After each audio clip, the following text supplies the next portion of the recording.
The Little Mermaid.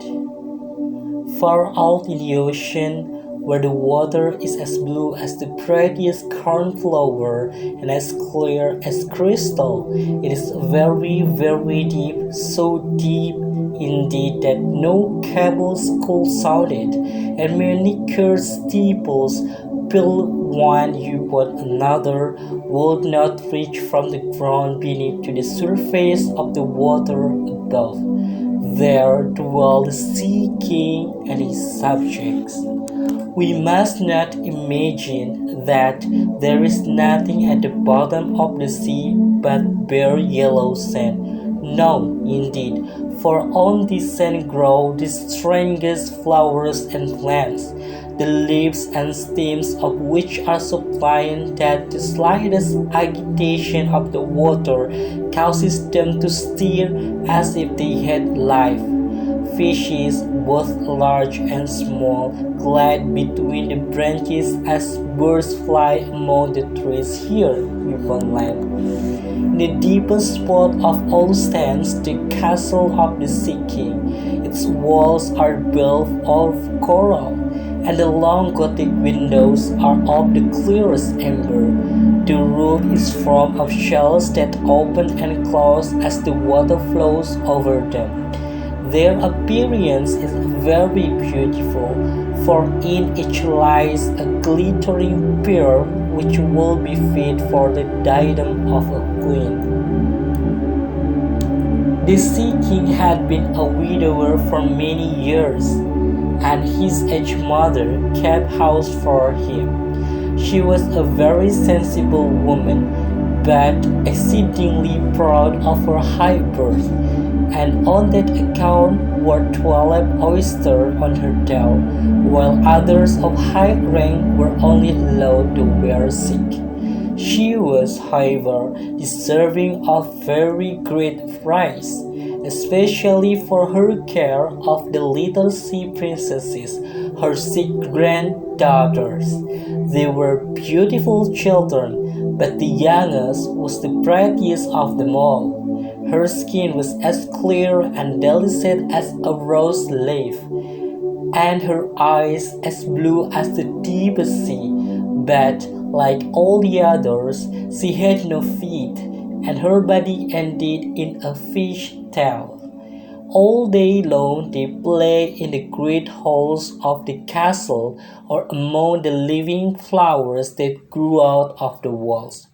The large amber windows were open, and the fish swarming, just as the swallows fly into our houses when we open the windows.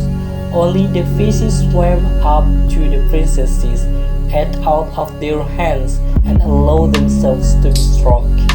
Outside the castle there was a beautiful garden, in which grew bright red and dark blue flowers, and blossoms like flames of fire. The fruit glittered like gold, and the leaves and stems waved to and flew continually. The earth itself was the finest sand, but blue as the flame of burning sulphur. Over everything lay a peculiar blue radiance, as if the blue sky were everywhere, above and below, instead of the dark depths of the sea. In calm weather the sun could be seen, looking like a reddish purple flower with light streaming from the clouds. Each of the young princesses had a little plot of ground in the garden, where she might dig and glean as she pleased. One arranged her flower bed in the front of a well, another preferred to make hers like the figure of a little mermaid, while the youngest child made hers round like the sun, and in it grew flowers as red as his rays at sunset. She was a strange child, quiet and thoughtful, while her sisters showed delight at the wonderful things which they obtained from the wrecks of vessels. She cared only for her pretty flowers, red like the sun and a beautiful marble statue. It was the representation of a handsome boy, carved out of pure white stone, which had fallen to the bottom of the sea from a wreck. She planted by the statue a rose-colored weeping willow. It grew rapidly and soon hung its fresh branches over the statue, almost down to the blue sands. The shadows had the color of violet and waved to and fro like the branches, so that it seemed as if the crown of the tree and the root were at play trying to kiss each other. Nothing gave her so much pleasure as to hear about the world above the sea. She made her old grandmother tell her all she knew of the ships and of the towns, the people, and the animals. To her it seemed most wonderful and beautiful to hear that the flowers of the land had fragrance, while those below the sea had none, that the trees of the forest were green, and that the fishes among the trees could sing so sweetly that it was a pleasure to listen to them. Her grandmother called the birds fishes, or the little mermaid would not have understood what was meant, for she had never seen birds. When you have reached your 15 years, sighed the grandmother, you will have permission to rise up out of the sea and sit on the rocks in the moonlight while the great ships go sailing by. Then you will see both forests and towns. In the following year, one of the sisters would be 15, but as each was a year younger than the other, the youngest will have to wait 5 years before her turn came to rise up from the bottom of the ocean to see the earth as we do. However, each promised to tell the others what she saw on her first visit and what she thought was most beautiful. Their grandmother could not tell them enough. There were so many things about which they wanted to know. None of them longed so much for her turn to come as the youngest, she who had the longest time to wait and who was so quiet and thoughtful. Many nights she stood by the open window, looking up through the dark blue water and watching the fish as they splashed about with their fins and tails. She could see the moon and stars shining faintly, but through the water they looked larger than they do to our eyes. When something like a black could pass between her and them, she knew that it was either a whale swimming over her head, or a ship full of human beings who never imagined that a pretty little mermaid was standing beneath them, holding out her wet hands towards the keel of their ship. At length the eldest was 15 and was allowed to rise to the surface of the ocean. When she returned, she had hundreds of things to talk about, but the finest thing she said was to lie on a sandbank in the quiet moonlit sea near the shore, gazing at the lights of the nearby town that twinkled like hundreds of stars, and listening to the sounds of music, the noise of karaoke, the voices of human beings, and the merry pealing of the bells in the church steeples. Because she could not go near all these wonderful things, she longed for them all the more. Oh, how eagerly did the youngest sister listen to all these descriptions, and afterwards, when she stood at the open window, looking out through the dark blue water, she thought of the great city, with all its bustle and noise, and even fancied she could hear the sound of the church bells down in the depths of the sea. In another year, the second sister received permission to rise to the surface of the water and swim about where she pleased. She rose just as the sun was setting, and this, she said, was the most beautiful sight of all. The whole sky looked like gold, and violet and rose-colored clouds, which she could not describe, drifted across it, and more swiftly than the clouds flew a large flock of wild swans toward the setting sun, like a long white veil across the sea. She also swam towards the sun, but it sank into the waves, and the rosy tints faded from the clouds and from the sea.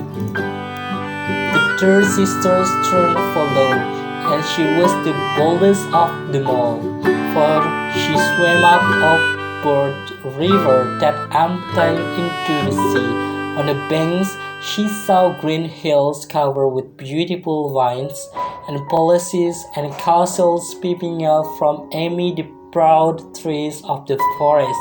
She heard birds singing and felt the rise of the sun so strongly that she was obliged often to dive under the water to cool her burning face. In a narrow creek she found a large group of little human children, almost naked, sporting about in the water. She wanted to play with them, but they fled in a great fright, and then a little black animal, it was a dog, but she did not know it, for she had never seen one before, came to the water and barked at her so furiously that she became frightened and rushed back to the open sea. But she said she should never forget the beautiful forest, the green hills, and the pretty children who could swim in the water although they had no tails. The fourth sister was more timid. She remained in the midst of the sea, but said it was quite as beautiful there as nearer the land. She could see many miles around her, and the sky above looked like a ball of glass. She had seen the ships, but at such a great distance that they looked like seagulls. The dolphins sported in the waves, and the great whales spouted water from their nostrils till it seemed as if 100 fountains were playing in every direction. The fifth sister's birthday occurred in the winter, so when her turn came, she saw what the others had not seen the first time they went up. The sea looked quite green, and large icebergs were floating about, each like a pearl, she said, but larger and loftier than the churches built by men. They were of the most singular shapes and glittered like diamonds. She had seated herself on one of the largest and let the wind play with her long hair. She noticed that all the ships sailed past very rapidly, steering as far away as they could, as if they were afraid of the iceberg. Towards evening, as the sun went down, dark clouds covered the sky, the thunder rolled, and the flashes of lightning glowed red on the icebergs as they were tossed about by the heaving sea. On all the ships the sails were filled with fear and trembling, while she sat on the floating iceberg calmly watching the lightning as it darted its forked flashes into the sea. Each of the sisters, when first she had permission to rise to the surface, was delighted with the new and beautiful sights. Now that they were grown-up girls and could go when they pleased, they had become quite indifferent about it. They soon wished themselves back again, and after a month had passed, they said it was much more beautiful down below and pleasanter to be at home. Yet often, in the evening hours, the five sisters would twine their arms about each other and rise to the surface together. Their voices were more charming than that of any human being, and before the approach of a storm, when they feared that a ship might be lost, they swam before the vessel, singing and chanting songs of the delights to be found in the depths of the sea, and begging the voyagers not to fear if they sank to the bottom. But sailors could not understand the song and thought it was the sighing of these storms.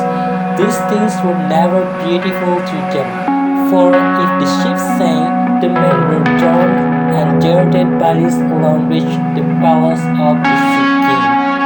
When the sister rose arm in arm through the water, their younger sister would stand quite alone, looking after them, ready to cry only. Since mermaids have no tears, she suffered more acutely. "Oh, where are you, that 15 years old?" said she. "I know that I shall live the world out there and all the people who live in it." At last she reached her 15th year. "Well, now you are grown up," said the older, her grandmother. "Come and let me adorn you like your sister." And she placed in her hand a wreath of white lilies, of which every flower leaf was half a pearl. Then the old lady ordered a great oyster to attach themselves to the tail of the princess to show her high rank. "But they hurt me so," sighed the little mermaid. "Yes, I know. Pride must suffer pain," replied the old lady. Oh, how gladly she will have shaken off all this grandeur and laid aside the heavy red. The red flowers in her own garden will have suited her much better, but she could not change herself, so she said farewell and rose as lightly as a bubble to the surface of the water. The sun had just set when she raised her head above the waves. The clouds were tinted with crimson and gold, and through the glimmering twilight beamed the evening star in all its beauty. The sea was calm and the air mild and fresh. A large ship with 3 masts lay becalm on the water. Only one sail was set, for not a breeze stirred, and the sailors sat idle on deck or amidst the rigging. There was music and song on board, and as darkness came on, 100 colored lanterns were lighted, as if the flags of all nations waved in the air. The little mermaid swam close to the cabin windows, and now and then, as the waves lifted her up, she could look in through glass window panes and see a number of gaily dressed people. Among them, and the most beautiful of all, was a young prince with large black eyes. He was 16 years of age, and his birthday was being celebrated with great display. The sailors were dancing on deck, and when the prince came out of the cabin, more than 100 rockets rose in the air, making it as bright as day. The little mermaid was so startled that she dived underwater, and when she again stretched out her head, it looked as if all the stars of heaven were falling around her. She had never seen such fireworks before. Great suns spurted fire about, splendid fireflies flew into the blue air, and everything was reflected in the clear, calm sea beneath. The ship itself was so brightly illuminated that all the people, and even the smallest rock, could be distinctly seen. How handsome the young prince looked as he pressed the hand of all his guests and smiled at them, while the music resounded through the clear night air. It was very late, yet the little mermaid could not take her eyes from the ship or from the beautiful prince. The color lanterns had been extinguished, no more rockets rose in the air, and the cannon had ceased firing. But the sea became restless, and a moaning, grumbling sound could be heard beneath the waves. Still the little mermaid remained by the cabin window, rocking up and down on the water so that she could look within.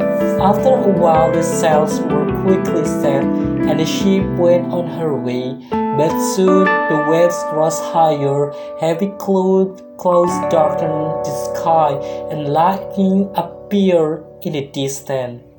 A dreadful storm was approaching. Once more the sails were full, and the great ship pursued her flying course over the raging sea. The waves rose mountain high as if they would overtop the mast, but the ship dived like a swan between them, then rushed again on their lofty, foaming crest. To the little mermaid this was pleasant sport, but not so to the sailors. At length the sea groaned and creaked. The thick planks gave way under the lashing of the sea as the waves broke over the deck. The mainmast snapped asunder like a reed, and as the ship lay over on her side, the water rushed in.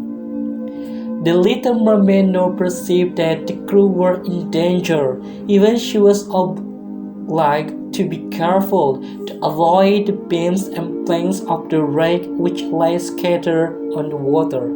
At one moment it was pitch dark so that she could not see a single object, but when a flash of lightning came, it revealed the whole scheme. She could see everyone who had been on board except the prince. When the ship parted, she had seen him sink into the deep waves, and she was glad, for she thought he would now be with her. Then she remembered that human beings could not live in the water, so that when he got down to her father's palace, he would certainly be quite dead. No, he must not die. So she swam about among the beams and planks which strewed the surface of the sea, forgetting that they could crush her to pieces.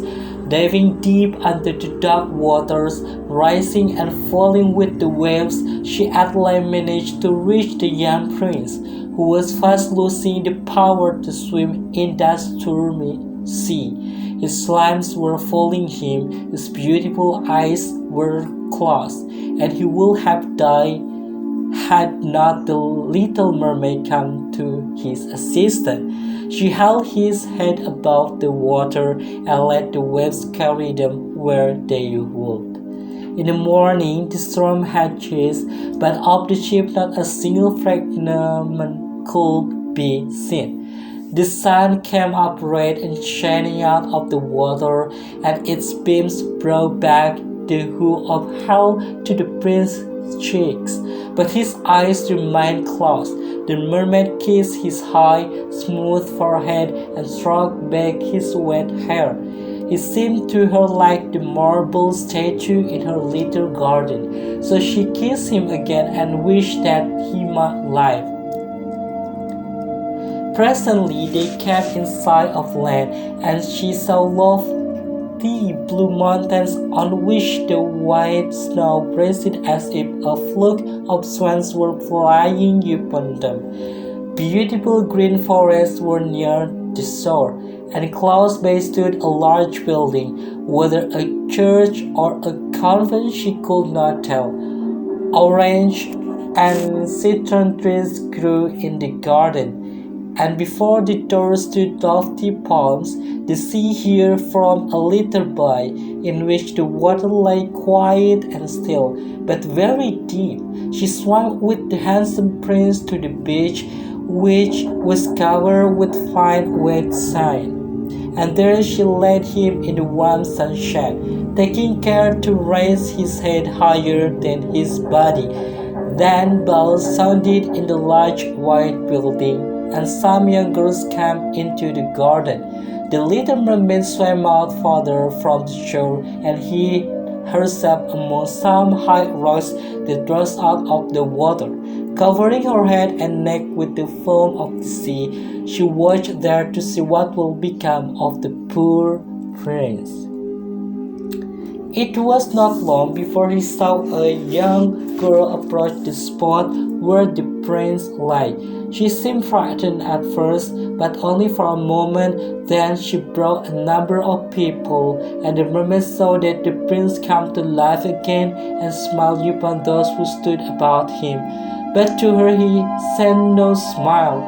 He knew not that she had saved him. This made her very sorrowful, and when she was led away into the great building, she dived down into the water and returned to her father's castle. She had always been silent and thoughtful, and now she was more so than ever. Her sister asked her what she had seen during her first visit to the surface of the water, but she could tell them nothing. Many an evening and morning did she rise to the place where she had left the prince. She saw the fruits in the garden ripen and watched them gather. She watched the snow and the mountain tops melt away, but never did she see the prince, and therefore she always returned home more sorrowful than before. It was her only comfort to sit in her own little garden and feeling her arm round the beautiful marble statue, which was like the prince. She gave up tending her flowers, and they grew in wild confusion over the paths, twining their long leaves and stems round the branches of the trees, so that the whole place became dark and gloomy. At length she could bear it no longer, and told one of her sisters all about it. Then the others heard the secret, and very soon it became known to several mermaids, one of whom had an intimate friend who happened to know about the prince. She had also seen the Parsifal on board ship, and she told them where the prince came from and where his palace stood.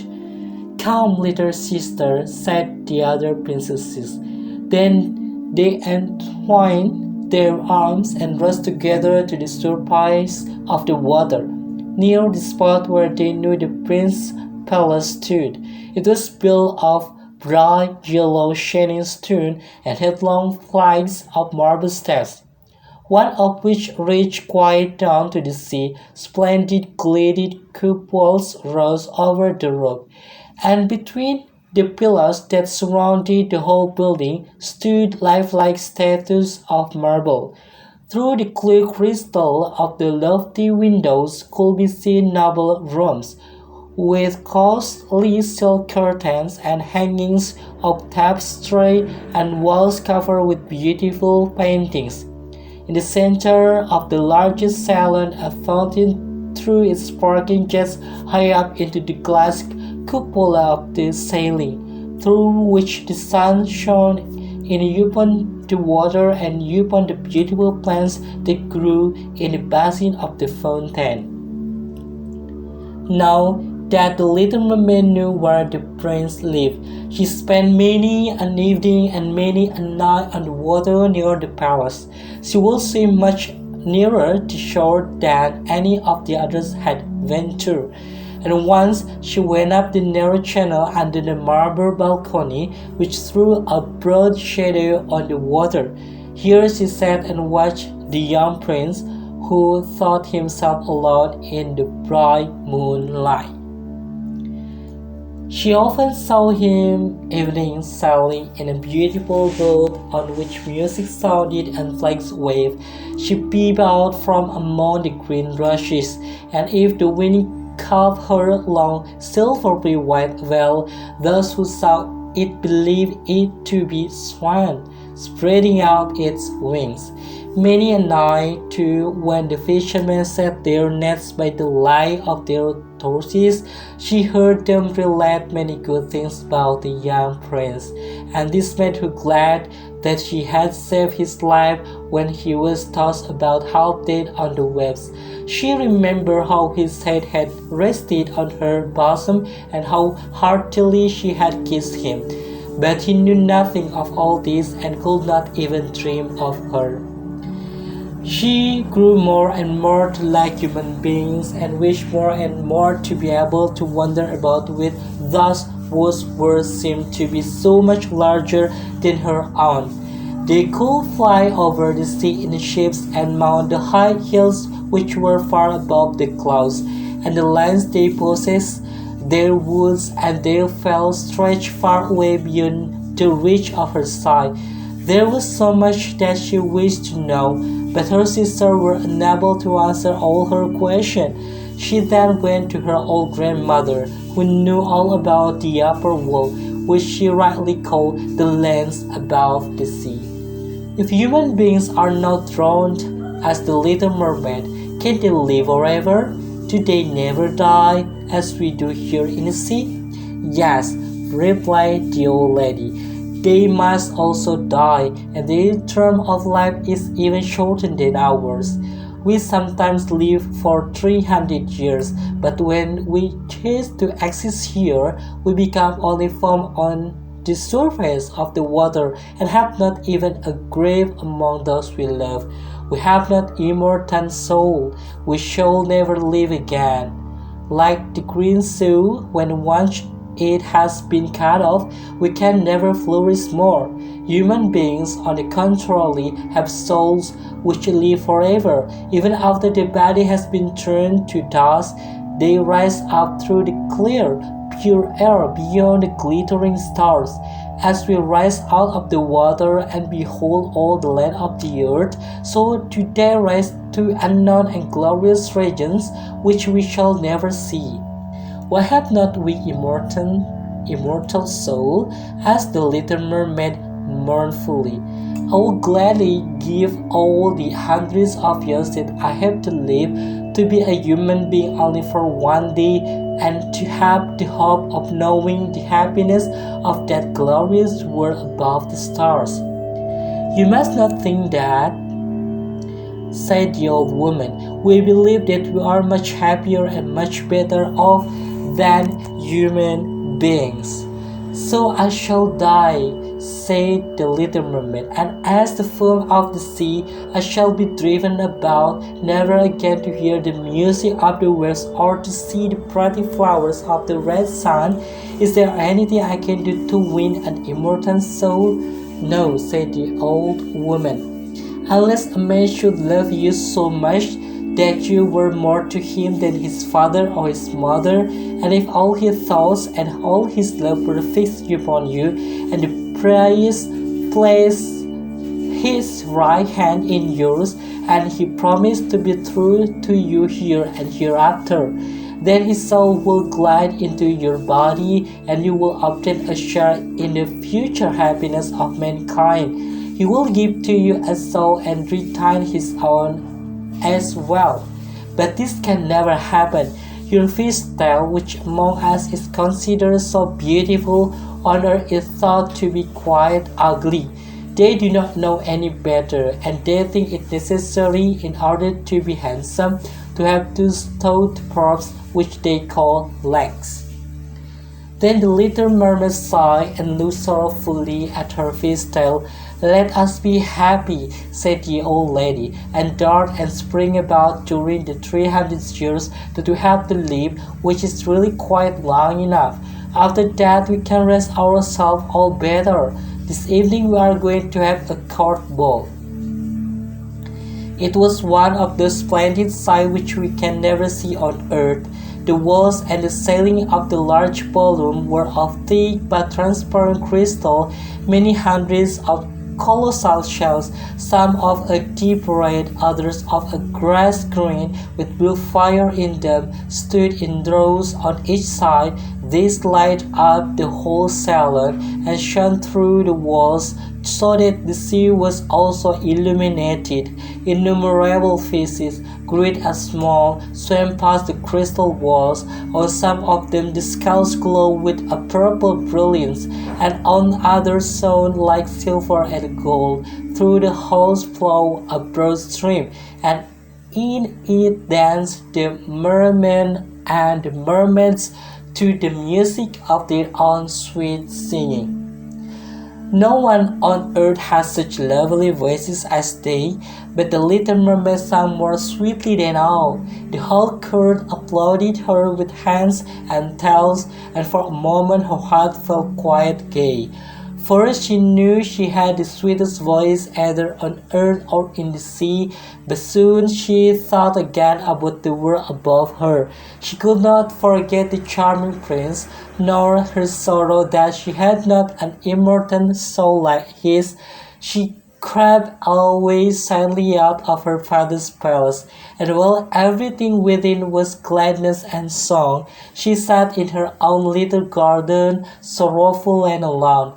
Then she heard the bugle sounding through the water and thought, he is certainly sailing about, he in whom my wishes center, and in whose hands I should like to place the happiness of my life. I will venture all for him, and to win an immortal soul. While my sisters are dancing in my father's palace, I will go to the sea witch of whom I have always been so much afraid. She can give me counsel and help. Then the little mermaid went out from her garden and took the road to the foaming whirlpools, behind which the sorceress lived. She had never been that way before. Neither flowers nor grass grew there, nothing but bare, gray, sandy ground stretched out to the whirlpool, where the water, like foaming mill wheels, says everything that came within its reach and cast it into the fathomless deep. Through the midst of these crashing whirlpools, the little mermaid was obliged to pass before she could reach the dominions of the sea witch. Then, for a long distance, the road lay across a stretch of warm, bubbling mire called by the witch her Moor. Beyond this was the witch house, which stood in the center of a strange forest, where all the trees and flowers were polypi, half animals and half plants. They looked like serpents with 100 heads growing out of the ground. The branches were long, slimy arms with fingers like flexible worms, moving limb after limb from the root to the top. All that could be reached in the sea they seized upon and held fast so that it never escaped from their clutches. The little mermaid was so alarmed that what she saw that she stood still, and her heart beat with fear. She came very near turning back, but she thought of the prince and of the human soul for which she longed, and her courage returned. She fastened her long flowing hair round her head so that the polypi should not lay hold of it. She crossed her hands on her bosom and then darted forward as a fish shoots through the water between the supple arms and fingers of the ugly polypi, which were stretched out on each side, which were as strong as iron bands, tightly grasped in the air.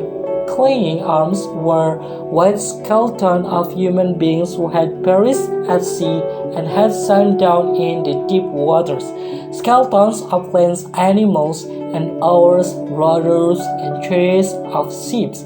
There was even a little mermaid whom they had carved and strangled, and this seemed the most shocking of all to the little princess. She now came to a space of marshy ground in the wood, where large fat water snakes were rolling in the mire and showing their ugly drab-colored bodies. In the midst of this plot stood a house, built of the bones of shipwrecked human beings. There sat the sea witch, allowing a toad to eat from her mouth, just as people sometimes feed a canary with pieces of sugar. She called the ugly water snakes her little chickens and allowed them to crawl all over her bosom. I know what you want, said the sea witch. It is very stupid of you, but you shall have your way. Though it will bring you to sorrow, my pretty princess, you want to get rid of your pistol and to have two sports instincts, like human beings on earth, so that the young prince may fall in love with you, and so that you may have an immortal soul. And then the witch laughed so loud and so disgustingly that the toad and the snakes fell to the ground and lay there wriggling. You are but just in time, said the witch, for after sunrise tomorrow I should not be able to help you till the end of another year. I will prepare a draft to you with which you must swim to land tomorrow before sunrise.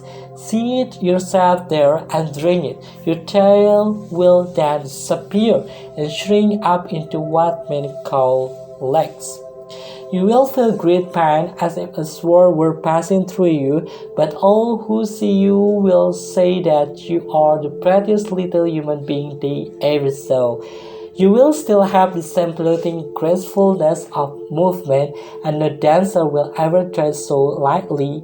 Every step you take, however, will be as if you were treading upon sharp knives, and as if the blood must flow. If you will bear all this, I will help you. Yes, I will, said the little princess in a trembling voice, as she thought of the prince and the immortal soul. But thank God, said the witch, for when once your shape has become like a human being, you can no more be a mermaid. You will never return through the water to your sister or to your father's palace again.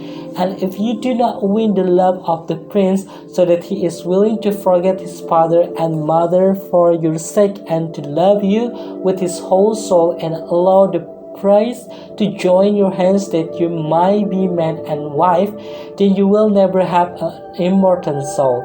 The first morning after he marries another, your heart will break and you will become foam on the crest of the waves. I will do it, said the little mermaid, and she became pale as death. But I must be paid also, said the witch, and it is not a trifle that I ask. You have the sweetest voice of any who dwell here in the depths of the sea, and you believe that you will be able to charm the prince with it. But this voice you must give to me. The best thing you possess will I have as the prince of my costly dove, which must be mixed with my own blood so that it may be as sharp as a two-edged sword. But if you take away my voice, said the little mermaid, what is left for me? Your beautiful form, your graceful walk, and your expressive eyes. Surely with this you can enchant a man's heart. Well, have you lost your courage? Put out your little tongue, that I may cut it off as my payment. Then you shall have the powerful drug. It shall be, said the little mermaid. Then the witch placed her cauldron on the fire to prepare the magic draught. Cleanliness is a good thing, said she, scouring the vessel with snakes which she had tied together in large knots. Then she pricked herself in the breast and let the black blood drop into the cauldron. The steam that rose twisted itself into such horrible shapes that no one could look at them without fear. Every moment the witch threw a new ingredient into the vessel, and when it began to boil, the sound was like the weeping of a crocodile. When at last the magic draught was ready, it looked like the clearest water. There it is for you, said the witch. Then she cut off the mermaid's tongue so that she would never again speak or sing. And the polypi shall seize you as you return through the wood, said the witch. Throw over them a few drops of the potion, and their fingers will be torn into 1,000 pieces. But the little mermaid had no occasion to do this, for the polyps shrank back in terror when they caught sight of the glittering draught which shone in her hand like a twinkling star. So she passed quickly through the wood and the marsh, and between the rising whirlpools, she saw that in her father's palace the torches in the ballroom were extinguished and that all within were asleep. But she didn't venture to go into them, for now that she was dumb and going to leave them forever, she felt as if her heart would break. She stole into the garden, took a flower from the flower bed of each of her sisters, kissed her hand towards the palace 1,000 times, and then rose up through the dark blue waters. The sun had not risen when she came in sight of the prince's palace and approached the beautiful marble steps, but the moon shone clear and bright. Then the little mermaid tried the magic draught, and it seemed as if a two-edged sword went through her delicate body. She fell into a swoon and lay like one dead. When the sun rose and shone over the sea, she recovered and felt a sharp pain, but before her stood the handsome young prince. He fixed his cold black eyes upon her so earnestly that she cast down her own and then became aware that her tail was gone and that she had as pretty a pair of wet legs and tiny feet as any little maiden could have, but she had no clothes, so she wrapped herself in her long thick hair. The prince asked her who she was and whence she came. She looked at him mildly and sorrowfully with her deep blue eyes, but could not speak. He took her by the hand and led her to the palace. Every step she took was as the witch had said it would be. She felt as if she were treading upon the points of needles of sharp knives. She bore it willingly, however, and moved at the prince's side as slightly as a bubble, so that he and all who saw her wondered at her graceful, swaying movements. She was very soon arrayed in costly robes of silk and muslin and was the most beautiful creature in the palace. But she was dumb and could neither speak nor sing. Beautiful female slaves, dressed in silk and gold, stepped forward and sang before the prince and his royal parents. One sang better than all the others, and the prince clapped his hands and smiled at her. This was a great sorrow to the little mermaid, for she knew how much more sweetly she herself once could sing, and she thought, oh, if he could only know that I have given away my voice forever to be with him. The slaves next performed some pretty fairy-like dance to the sound of beautiful music. Then the little mermaid raised her lovely white arms, stood on the tips of her toes, glided over the floor, and danced as no one yet had been able to dance. And at each moment her beauty was more revealed, and her expressive eyes appealed more directly to the heart than the songs of the slaves. Everyone was enchanted, especially the prince, who called her his little fondling. She danced again quite readily to please him, though each time her foot touched the floor it seemed as if she trod on sharp knives. The prince said she should remain with him always, and she was given permission to sleep at his door on a velvet cushion. He had a beige dress made for her, that she might accompany him on horseback. They rode together to the sweet, scanty woods, where the green boughs touched their shoulders, and the little bird sang among the fresh leaves. She climbed with him to the tops of high mountains, and although her tender feet bled so that even her steps were marked, she only smiled and followed him till they could see the clouds beneath them like a flock of birds flying to distant lands. While at the prince's palace, and when all the households were asleep, she would go and sit on the broad marble steps, for it is her burning feet to bathe them in the cold sea water. It was then that she thought of all those below in the deep. Once during the night her sister came up arm in arm, singing sorrowfully as they floated on the water. She beckoned to them, and they recognized her and told her how she had grieved them. After that they came to the same place every night. Once she saw in the distance her old grandmother, who had not been to the surface of the sea for many years, and the old sea king, her father, with his crown off his head. They stretched out their hands towards her, but did not venture so near the land as her sister had. As the days passed, she loved the prince more clearly, and he loved her as one will love a little child. The thought never came to him to make her his wife, yet unless he married her, she could not receive an immortal soul. and on the morning after his marriage with another, she will dissolve into the foam of the sea. Do you not love me the best of them all? The eyes of the little mermaid seemed to say when he took her in his arms and kissed her fair forehead. Yes, you are dear to me, said the prince, for you have the best heart and you are the most devoted to me. You are like a young maiden whom I once saw, but whom I shall never meet again. I was in a ship that was wrecked, and the waves cast me ashore near a holy temple where several young maidens performed the service. The youngest of them found me on the shore and saved my life. I saw her but twice, and she is the only one in the world whom I could love. But you are like her, and you have almost driven her image from my mind. She belongs to the holy temple, and good fortune has sent you to me in her stead. We will never part.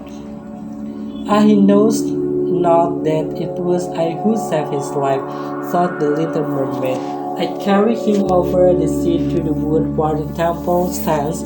I sat beneath the foam and watched till the human beings came to help him.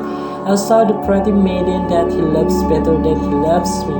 The mermaid sighed deeply, but she could not weep. He says the maiden belongs to the whole temple, therefore she will never return to the world. They will meet no more. I am by his side and see him every day. I will take care of him and love him and give up my life for his sake. Very soon it was said that the prince was to marry and that the beautiful daughter of a neighboring king would be his wife, for a fine ship was being fitted out. Although the prince gave out that he intended merely to pay a visit to the king, it was generally supposed that he went to court the princess. A great company were to go with him. The little mermaid smiled and shook her head. She knew the prince thought better than any of the others. I must travel, he had said to her. I must see this beautiful princess. My parents desire it, but they will not oblige me to bring her home as my bride. I cannot love her, because she is not like the beautiful maiden in the temple, whom you resemble. If I were forced to choose a bride, I will choose you, my dumbfoundling, with those expressive eyes. Then he kissed her rosy mouth, playing with her long, waving hair, and laid his head on her heart, while she dreamed of human happiness and an immortal soul. You are not afraid of the sea, my dumb child, are you? He said as they stood on the deck of the noble ship which was to carry them to the country of the neighboring king. Then he told her of storms and of calm, of strange faces in the deep beneath them, and of what the divers had seen there. She smiled at these descriptions, for she knew better than anyone what wonders were at the bottom of the sea. In the moonlight night, when all on board were asleep except the man at the helm, she sat on deck, gazing down through the clear water. She thought she could distinguish her father's castle, and upon it her aged grandmother with the silver crown on her head, looking through the rushing tide at the keel of the vessel. Then her sister came up on the waves and gazed at her mournfully. Wringing their white hands, she beckoned to them and smiled and wanted to tell them how happy and well off she was. But the cabin boy approached, and when her sister dived down, he thought what he saw was only the foam of the sea. The next morning, the ship sailed into the harbor of a beautiful town belonging to the king whom the prince was going to visit. The church bells were ringing, and from the high tower sounded a flourish of trumpets. Soldiers with flying colors and glittering bayonets lined the roads through which they passed. Every day was a festival, balls and entertainments following one another, but the princess had not yet appeared. People said that she had been brought up and educated in a religious house where she was learning every royal virtue. At last she came. Then the little mermaid, who was anxious to see whether she was really beautiful, was obliged to admit that she had never seen a more perfect vision of beauty. Her skin was delicately fair, and beneath her long, dark eyelashes, her laughing blue eyes shone with truth and purity. "It was you," said the prince, "who saved my life when I lay as if dead on the beach." And he folded his blushing bride in his arms. "Oh, I'm too happy," said he to the little mermaid. "My fondest hopes are now fulfilled. You will rejoice at my happiness, for your devotion to me is great and sincere." The little mermaid kissed his hand and felt as if her heart were already broken. His wedding morning will bring death to her, and she will change into the foam of the sea. All the church bells rang, and the heralds rode through the town proclaiming the betrothal. Perfumed oil was burned in costly silver lamps on every altar. The priest waved the censer, while the bride and the bridegroom joined their hands and received the blessing of the bishop. The little mermaid, dressed in silk and gold, held up the braid strain, but her ears heard nothing of the festive music, and her eyes saw not the holy ceremony.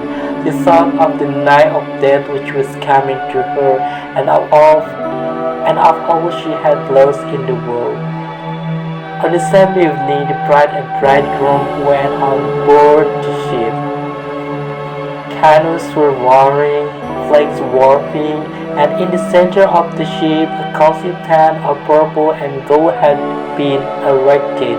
It contained elegant sleeping couches for the bridal pair during the night. The ship, under the favorable wind, with swelling sails, glided away smoothly and lightly over the calm sea. When it grew dark, a number of colored lamps were lighted, and the sailors danced merrily on the deck. The little mermaid could not help thinking of her first rising out of the sea, when she had seen similar joyful festivities. So she too joined in the dance, poised herself in the air as a swallow when he pursues his prey, and all present cheered her wonderingly. She had never danced so gracefully before. Her tender feet fell as if caught in sharp knives, but she cared not for the pain. The sharper pain had pierced her heart. She knew this was the last evening she should ever see the prince for whom she had forsaken her kindred and her home. She had given up her beautiful voice and suffered unheard of pain daily for him, while he knew nothing of it. This was the last evening that she should breathe the same air with him, or gaze on the starry sky and the deep sea. An eternal night, without a thought or a dream awaited her. She had no soul, and now could never win one. Always joy and gaiety on the ship until long after midnight. She smiled and danced with the rest, while the thought of death was in her heart. The prince kissed his beautiful bride, and she played with his raven hair till they went arm in arm to race in a sumptuous tent. Then all became still on board the ship, and only the pilot who stood at the helm was awake. The little mermaid leaned her white arms on the edge of the vessel and looked towards the east for the first blush of morning, for that first ray of the dark which was to be her death. She saw her sister rising out of the flood. They were as pale as she, but their beautiful head no longer waved in the wind. It had been cut off. "We have given our head to the witch," said they, "to obtain help for you, that you may not die tonight. She has given us a knife. See, it is very sharp. Before the sun rises, you must plunge it into the heart of the prince. When the warm blood falls upon your feet, you will grow together again into a fish's tail, and you will once more be a mermaid and can return to us to live out your 300 years before you are changed into the salty foam. Hence then, either he or you must die before sunrise. Our old grandmother moans so for you that her white hair is falling, as ours fell under the witch scissors. Kill the prince and come back, Heston. Do you not see the first red stripes in the sky? In a few minutes the sun will rise, and you must die. Then they sighed deeply and mournfully, and sank beneath the waves. The little mermaid drew back the crimson curtain of the tent and beheld the fair bride, whose head was resting on the prince's breast.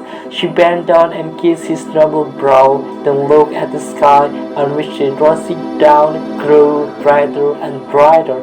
She glanced at the sharp nymph, and again fixed her eyes on the prince, who whispered the name of his bride in his dreams.